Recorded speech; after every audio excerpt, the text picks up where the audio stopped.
ampiravoravonatrany ravana malala no zontsika miona toy zao a hamaky ny tenin'andriamanitra iaino fivakany zany ary andrany afaratsara koa ny amin'ny mofinaina ho antsika mitian'io ity ao aminareo zay olombofidy araka mifahalana rahateo zay n'andriamanitra ray amin'ny fanamasina amin'ny fanahy ao amin'ny fanarahana sy mifamafazan-drahan'i Jesosy Kristy ampitombona ho anao any ny fahasoavana sy ny fiadanana. Amen. Talata 30 Jona 2020 ibanjina antsika alo hevitra hoe manapaka amin'ny fahefan'ny Tompo. Andeha ry havana idera sy ankalaza n'Andriamanitra isika. Miobe n'Andriamanitra ry tany rehetra, mankalaza ny voninahitra sy anarany, mivoninahitra izy ho fidiarana azy. Lazao amin'Andriamanitra hoe endre matahotra ny asanao, ny falebiazan'ny herinao no ikohizan'ny fahavalonao anao, ny tany rehetra ekoko natrehanao ka ankalazanao, eny ankalaza ny anaranao izy. Amen.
hivavaka isika. Andriamanitra ray zanaka ary fanahy masonao, misaotra anao zay fa afaka mivavaka mitanila aminao ankehitriny. Menao tongonano manko zay ka afaka miaino ny teninao. De mideranao zay Tompo, mankalaza ny anaranao masina zay, mame voninahitra ny anaranao zay satria Andriamanitra tsy tohinao. Mamindrafo ame mamela ny erikay, velao ny fahotanay. Sasao madio zay Tompo. Miasanao fanahy masina aminay, mino anao raha andray ny hafatra tsara avy amin'ny mofinaina izay fiainana ao anay. Amin'ny anaran'i Jesosy Kristy ilay teny tonga nofo, anaovanay izany mivavaka izany. Amen. Ny mifinainao antsika amin'ity teny ravina malala dia amin'ny epistily nosoratan'i Paoly ao an'ny kristianina tao Kolôsia. Kolôsianina toko voalohany ny 5:5 ka hatramin'ny 20. Mivaky toy izao aminaran'i Jesosy.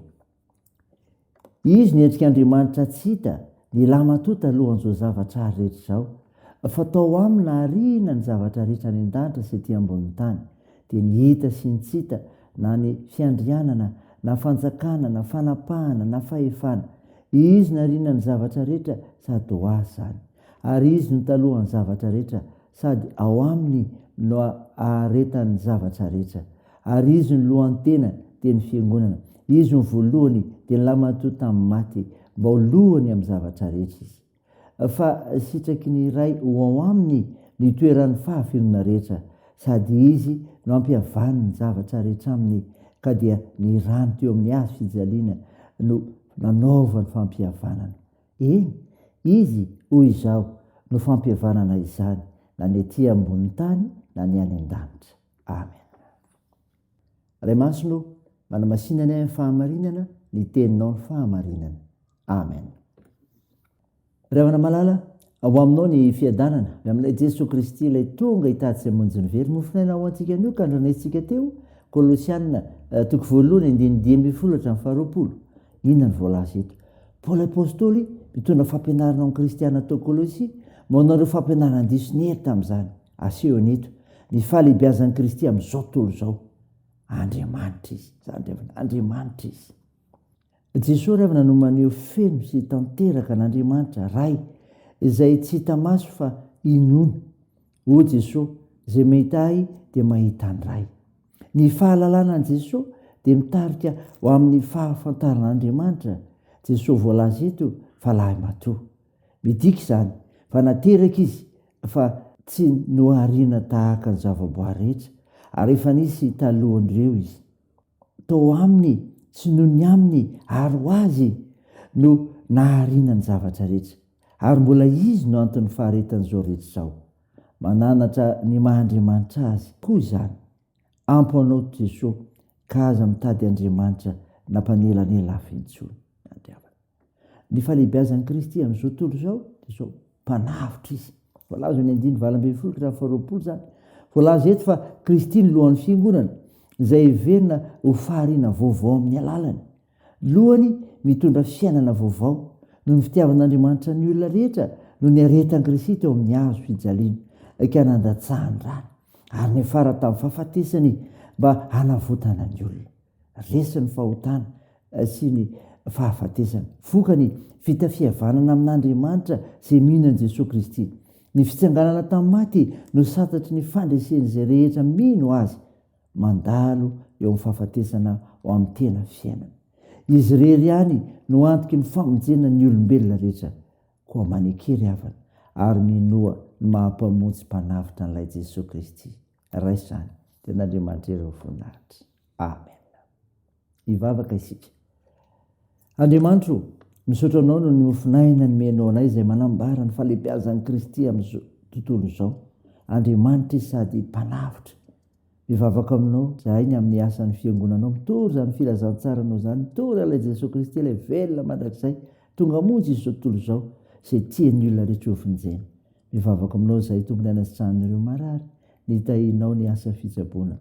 Ampionareo manamanjo ianao, amonjy ireo manitra sy sahirana ka hanohana ireo maresoky olona. Tompo, da io ny fiazaka zanay, ny fianarana ataon'ny zanakay, ny asa fivelomana, ny fikasana tsara rehetra. Periko mpiala-tananao dia miarovanay, da io ny firenenay.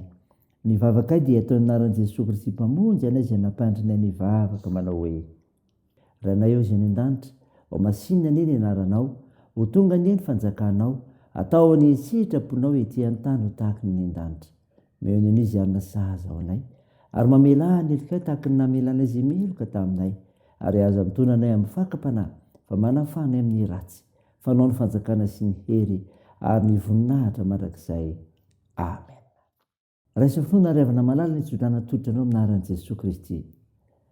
Hitanao ny Jehova ka hiaro anao, ampamiam-pitra ny tavina anao ny Jehova ka mindra fo aminao, nanitra ny tavina aminao ny Jehova ka mihainao ny fiadanana. Amen. Teo an'Andriamanitra ery ny voninahitra amin'ny anaran'ny Ray sy ny Zanaka ary ny fanahy masina. Amen.